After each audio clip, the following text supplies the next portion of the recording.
விழுப்புரம் மாவட்டம் திண்டிவனம் அடுத்த தைலாபுரம் தோட்டத்தில் பாமக நிறுவனர் ராமதாஸ் செய்தியாளர்களை சந்தித்து வருகிறார். அதனை காணலாம். பேச்சுவார்த்தை டிராவல முடிஞ்சுன்னு சொன்னீங்க. இந்த முறை அடுத்த முறை சென்னை போய் ஒரு 4 நாட்களுக்கு மேல தங்கியிருந்தீங்க. அந்த முறை 4 நாள் தங்கியிருந்தேன் சென்னையில். இந்த ஊடக நண்பர்கள் படுத்திய பாடு கொஞ்சம் நஞ்சமல்ல. எங்கே போனாலும் அங்கே ஒரு 10 பேர். ஆனாலும்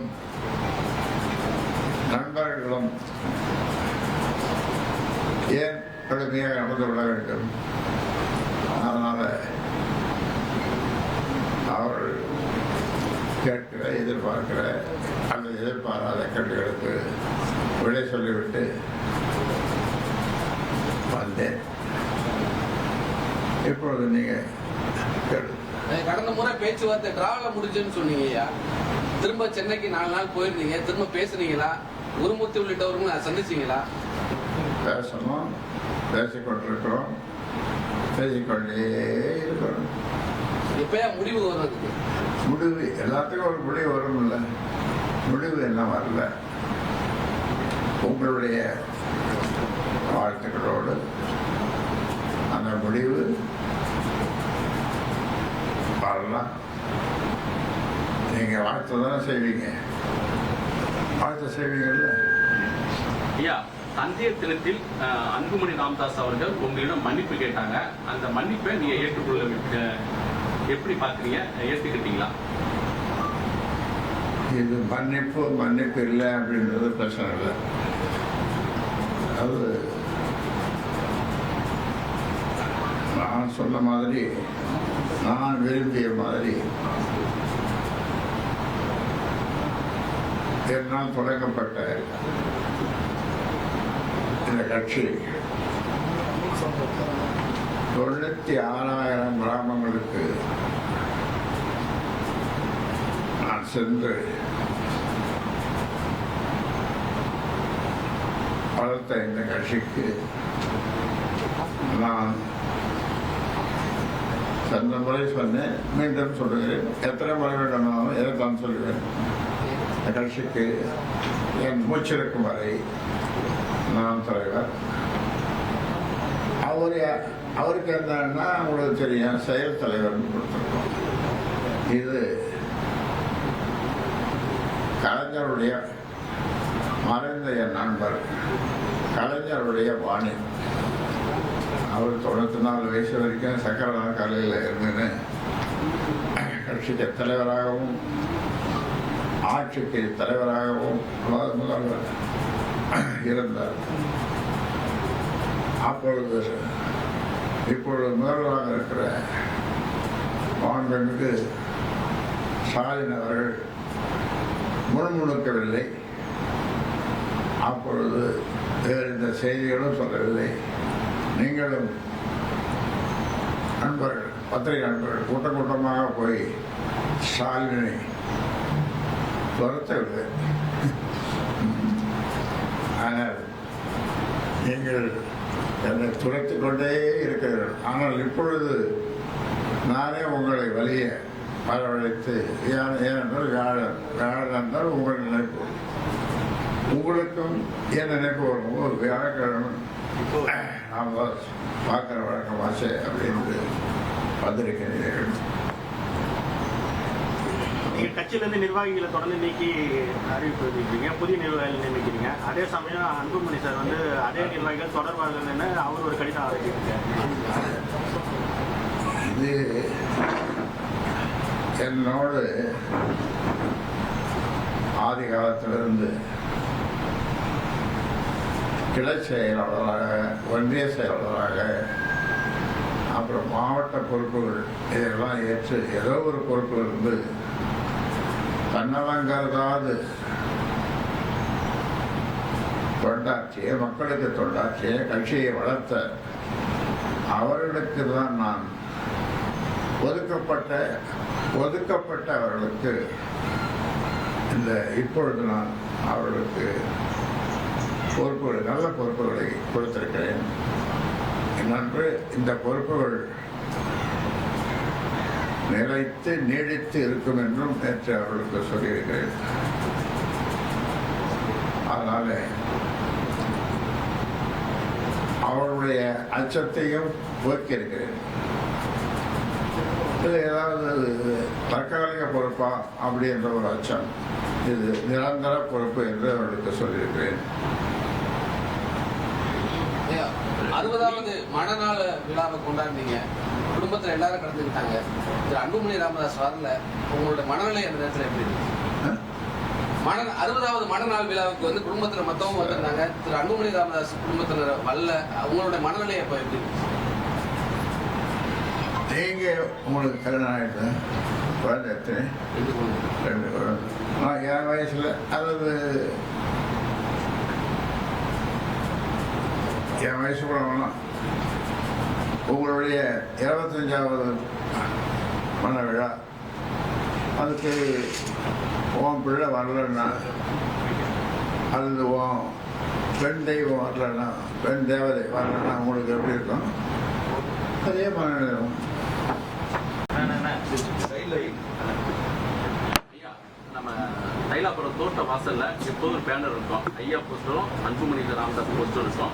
2 நாளுக்கு முன்னாடி அந்த போஸ்டர்லாம் கிழிக்கப்பட்டிருக்கு. இதை வந்து நம்ம எப்படி எடுத்துக்கலாம்?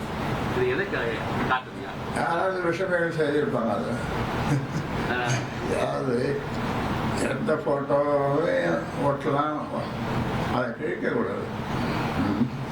அது நல்ல பண்பாடு அல்ல. ஏதோ ஒரு விஷயங்கள் இப்படி செய்து அதை உங்களை கேள்வி கேட்க சொல்லி நாங்களாம் கேட்க எங்களை யாருமே கேட்க சொல்ல முடியாது. இல்லை, இப்போ கேட்கறீங்களா?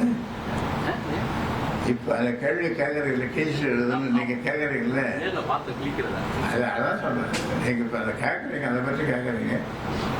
எனக்கு யாரும் சொல்லவும் இல்லை அது மாதிரி. ஏன்னா யாரும் பண்ணது அது எனக்கே தெரியாது. யார் பணத்தையும் கேட்கக்கூடாது. ஐயா, இப்போ முருகர் மாநாடு மதுரையில வந்து நடத்துனாங்க. உங்களுக்கு ஏதாவது அழைப்பு வந்துச்சா? குறிப்பா வந்து சமூக நீதி பெரியார் கொள்கையை தாங்கி நீங்க வந்து பெரியாரையும் அண்ணாவையும் அங்க விமர்சனம் பண்ணியிருக்காங்களே, இந்த கருத்தை எப்படி பாருங்க? யார் நடத்தாங்க? இந்து முன்னணி பிஜேபி சேர்ந்து மதுரையில முருகர் மாநாடு நடத்துனாங்க. உங்களுக்கு ஏதாவது அழைப்பு வந்து? எல்லா கட்சி தலைவருக்கும் அழைப்பு கொடுத்தாங்க. எனக்கு அழைப்பு பெரியார் மற்றும் அண்ணாவை வந்து ஒரு கொச்சைப்படுத்தும் விதமா வந்து அங்க ஒரு வீடியோ எல்லாம் காட்சிப்படுத்திருக்காங்க. இந்த இதை எப்படி பாக்குறீங்க? இதை எப்படி பார்க்கறது? இதெல்லாம் வருந்தக்கூடிய விஷயத்தை போய் எப்படி பார்க்கறது? தமிழ்நாட்டிலிருந்து மறைந்த, தமிழ்நாட்டு மக்களுக்கு தொண்டு செய்து, தமிழ்நாட்டு மக்களுடைய உள்ளங்களில் வாழ்ந்து கொண்டிருக்கின்ற அவர்களை யாராக எந்த தலைவராக இருந்தாலும் அவர்களை கொச்சைப்படுத்துவது கூடாது. இதை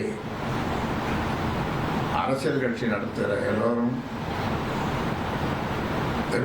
என்னுடைய வேண்டுகோளாக வைக்கிறேன்.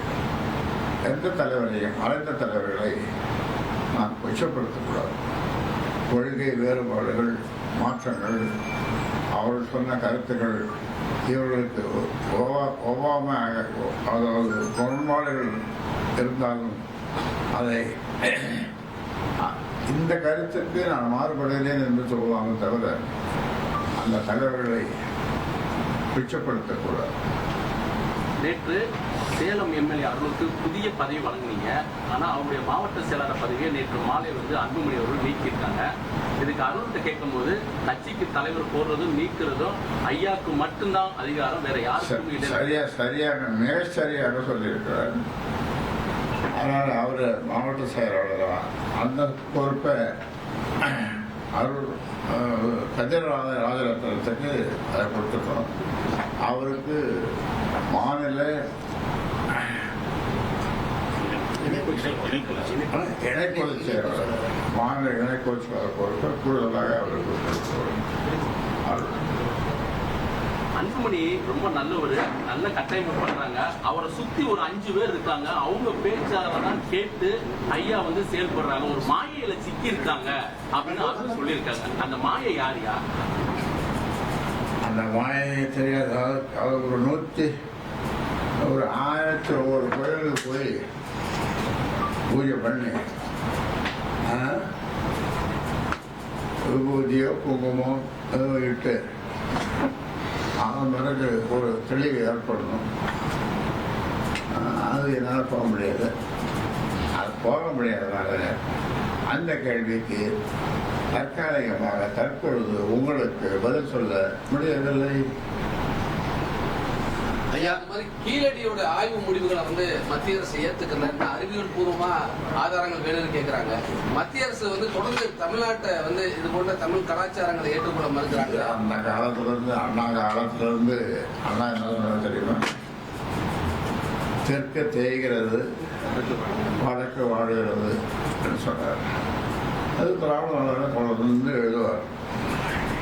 இப்போ எனக்கு கூட படிக்கணும்னு ஆசை, நேரம் இல்லை. அந்த பழைய திராவிட நாள் பத்திரிகைலாம் பாடத்தோட ரொம்ப நல்லா எழுதுவார். பொதுக்குழு கூட்ட நடவடிக்கை எடுக்கப்படுமா? அதுக்கான நடவடிக்கை தான் எடுக்கப்படுமா? பொதுக்குழு கூட்டம் தேர்தல் நெருங்கிற சமயத்தில் பொதுக்குழுவை கூட்டி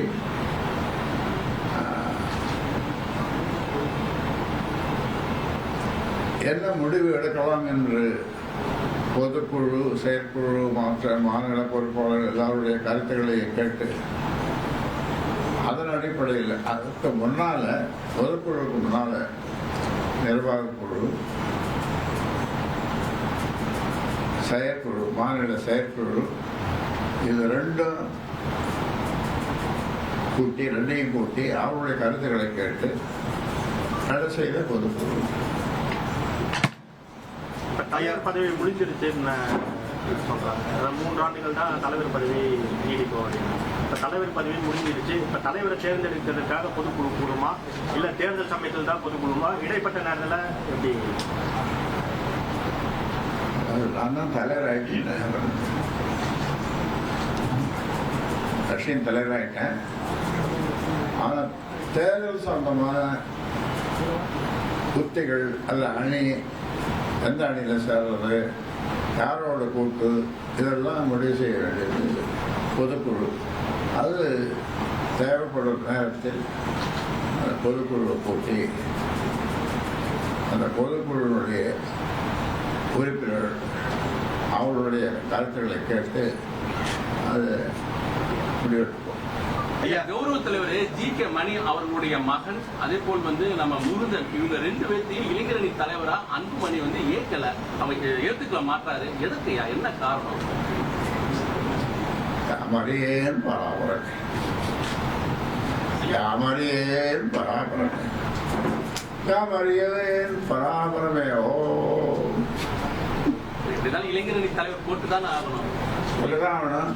அது எப்ப போட போறோம்? நான் போட்ட அந்த பிரச்சனைக்கு ஓரளவு முடிவு வர வாய்ப்பு இருக்குல்ல?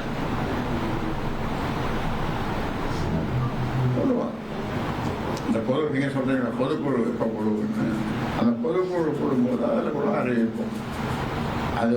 அதுலேயே அறிவிப்போம், இல்லைன்னா அதுக்கு முன்னால தேவைப்படி அறிவிப்போம். ஐயா, அன்புமணி யாராவது பின்னின்று இயக்குவதா நினைக்கிறீங்களா? ஐயா, அன்புமணியை யாராவது பின்னின்று இயக்குவதா நினைக்கிறீங்களா? அன்புமணியை யாராவது பின்னின்று இயக்குகிறார்களா அப்படின்னு நினைக்கிறீங்களான்னு கேட்கிறேன். நீங்க எப்படி நினைக்கிறீங்க? பத்திரிகையாளர் நீங்க எதை வேணாலும் ஃப்ரீயா சொல்ல முடியும், எதை வேணாலும் கேட்கலாம், எதை வேணாலும் சொல்ல முடியும், எதை வேணாலும் எதையும் கிரிட்டிசைஸ் பண்ணலாம். ஆனால் அரசியல்வாதி நாங்கள் அப்படி பண்ண முடியாது. ஏன்னா ஒரு இது சொல்லிட்டுன்னு வச்சுக்க உடனே மாட்டிடணும். ஒரு 50-100 கேள்வி நீங்கள் கேட்பீங்க. நீங்கள் என்ன நினைக்கிறீங்க? இல்லை நீங்கள் என்ன நினைக்கிறீங்க? ஐயா, இப்போ என்னன்னா, உங்களுக்கு பிறகு இயல்பாகவே அன்புமணி தான் தலைவர் அப்படிங்கிற அந்த நிலையில ஏன் அன்புமணி வந்து தலைவர் பதவிக்கு இவ்வளவு மல்லு கட்டணும்? இல்லை, இப்போ அவருக்கு நல்லா பொறுப்பு கொடுத்துருக்கோம். செயல் தலைவர், எல்லா பொறுப்போட சிறந்தது செயல் தலைவர். ஒரு கட்சியினுடைய வளர்ச்சிக்கு செயல் தலைவர் மிக மிக முக்கியம். அதனால அந்த பொறுப்பை கொடுத்துடுறோம். அவர் அதை ஏற்க மாட்டேன்னு சொல்றாரு. அந்த பொறுப்பை ஏற்றா பிரச்சனையை தீர்ந்து போயிடுச்சு.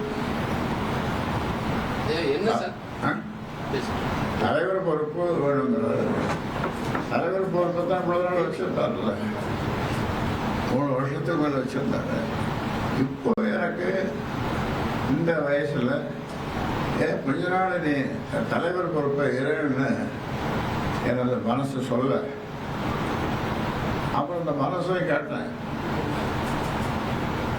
மனசு சொல்லிச்சு 96,000 கிராமங்களுக்கு போய் இரவு பகல் என்று பாராமல், காடு மழை என்று பாராமல், உணவை பற்றி கவலைப்படாமல், கஞ்சோ கூழோ மக்கள் கொடுக்குறார் அதெல்லாம் குடித்து அவர்கள் எனக்கு வெற்றி திலகமிட்டு ஆரத்தி எடுத்து கடைசியில் அந்த ஆரத்தி தட்டில் ₹1 நாணயத்தை கொடுத்து, ஐயா அப்போ டாக்டர் வந்து சொல்லுவாங்க, ஐயா இதை வச்சுருங்க பணம் சொன்னாலும் கேட்க மாட்டாங்க. ஒரு தேர்தலில் ₹1 கொடுங்க, ஒரு ஓட்டு கொடுங்க, ரூபாய் ஒன்று கொடுங்க, ஒரு நோட்டும் ஒன்று கொடுங்க, ஒரு ஓட்டும் ஒன்று கொடுங்க அப்படின்னு சொல்லி ஒரு ஓட்டம் வச்சோம். அந்த வகையில் இப்படி பல்வேறு காலகட்டங்களில் பல்வேறு சோதனைகளை எல்லாம் தாங்கி ஏச்சு பேச்சு விமர்சனங்கள் மற்ற கட்சிகள் இதெல்லாம் தாங்கி அவர்களுக்கு பதில் சொல்லி நாகரிகமாக நளினமாக இந்த 2 வார்த்தையும் கலைஞர்கிட்ட இருந்து நான் கற்றுக்கிறேன். நாகரிகமாக நளினமாக பதில் சொல்லணும்னு சொல்லுவார். அதை கற்றுக்கிட்டேன். அதே மாதிரி தான் இப்போ சொல்லிட்டு இருக்கிறேன். ஆனால் நான் பட்ட பாடு இந்த கட்சியை இந்த அளவுக்கு கொண்டு வருவதற்கு இந்தியாவிலே பிறந்த எந்த தலைவரும் விட்டிருக்க மாட்டார். அவ்வளோ பாடுபட்டு இதுக்கு அரசியல் நேரத்தில் இந்த மனசு நீ கொஞ்ச நாளைக்கு நீ மூச்செடுக்கிற வரைக்கும் தலைவராக இருந்து போய பதவி சுகம் அப்படின்னு சொல்கிறாங்க. அந்த சுகத்தை நான் விரும்பி இருந்தாலும் மத்தியிலே எந்த பொறுப்பும் எனக்கு கிடைத்திருக்கும். அந்த அளவுக்கு நாளை இந்த பிரதமர்களோடு நெருங்கி பழகியவன்னா இப்பொழுது இருக்கிற பிரதமர் மோடி அவர்களும் என்னோடு நட்பாக இருக்கிறார். அவருடைய அன்பை சேலத்திலே எப்படி வெளிக்காட்டினார் என்பது உங்களுக்கு தெரியும். கட்டி பிடித்து இறுக்கமாக ஏதோ ஒரு ஊடகத்தில் கூட சொன்னாங்க, காற்று கூட போகாது போகிறது, அப்படி 2 பேரும் கண்டுபிடிச்சிடுவாங்க. அப்படியெல்லாம் பழகியிருக்கிறோம். ஆனால் இந்த பதவி சுகம் அரசு கட்டில் அது நான் போக மாட்டேன். அப்படி ஒரு சத்தியம் செய்திருக்கிறேன். இந்த பதவி சுகம் அந்த பதவி எந்த பதவியும் இல்லை. இப்போ இது நானே உருவாக்கிய சுயம்புவாக உருவாக்கிய தனி மனிதன் உருவாக்கிய இந்த கட்சி இவ்வளோ கஷ்டப்பட்டு உருவாக்கி நிறைய சட்டமன்ற உறுப்பினர்களையும் மத்திய அமைச்சர்களையும் நாடாளுமன்ற உறுப்பினர்களையும் உருவாக்கி அவர்களை அழகுவார். ஒரு முறை ஏ.கே. மூர்த்தி அவர் இணையமைச்சர் ரயில்வே, அவரும் நானும் 2 பேருக்கும் கோயம்புத்தூர்ல ஒரு நிகழ்ச்சி, கட்சி நிகழ்ச்சி, அதுக்கு நாங்கள் போவோம். 2 பேரும் டெல்லியில் இருந்து, அப்போ பெங்களூர்ல இருந்து கோயம்புத்தூருக்கு விமானம் இல்லை, கொள்ளையில் தான் போகணும். அவரும் நானும் அங்கே வந்து இறங்கும்போது இறங்கி வெளியே வரும்போது அவர் இணையமைச்சர் என்பதனால அதிகாரிகளெல்லாம் நிறைய அதிகாரிகள் மறுநாளைய மாலையை எல்லாம் போட்டாங்க. அவர் ஓரமாக நின்று வேடிக்கை பார்த்தது. நம்ம பிள்ளைக்கு பார்த்தே எவ்வளோ மரியாதை, நம்ம கட்சிக்கு பார்த்தே எவ்வளோ மரியாதை. அவர் அப்புறம் அரசியலில் ரயில்வே அமைச்சர் தான். அவர் தனியாக ஒரு குடும்பை, தனியாக சமையல்காரன், ஒரு பெட்டி கொடுப்பாங்க, அதெல்லாம் அவருக்கு கொடுத்தாங்க. நான் செகண்ட் கிளாஸ் 2ஆம் வகுப்பில் ஏற்கனவே நான் பதிவு பண்ணி வச்சிருந்தேன். அந்த அந்த வண்டி தொலை வண்டிக்கு. இவர் எவ்வளோ கெஞ்சி பார்த்தார் ஐக்கியமூர்த்தி, நான் வந்து வரமாட்டேன், துபாய்க்கு வரமாட்டேன், அது உனக்காக கொடுக்கப்பட்டது, அதில் போய் நான் பிரயாணம் செய்வேன். ட்ரெண்டை ஃப்ரெண்ட் ஆக்கிக்கோங்க. 2.5 கோடிக்கும் அதிகமான தந்தி டிவியின் சப்ஸ்கிரைபர்ஸ் அண்ட் ஃபாலோவர்ஸ் குடும்பத்தில் நீங்களும் இணையுங்க.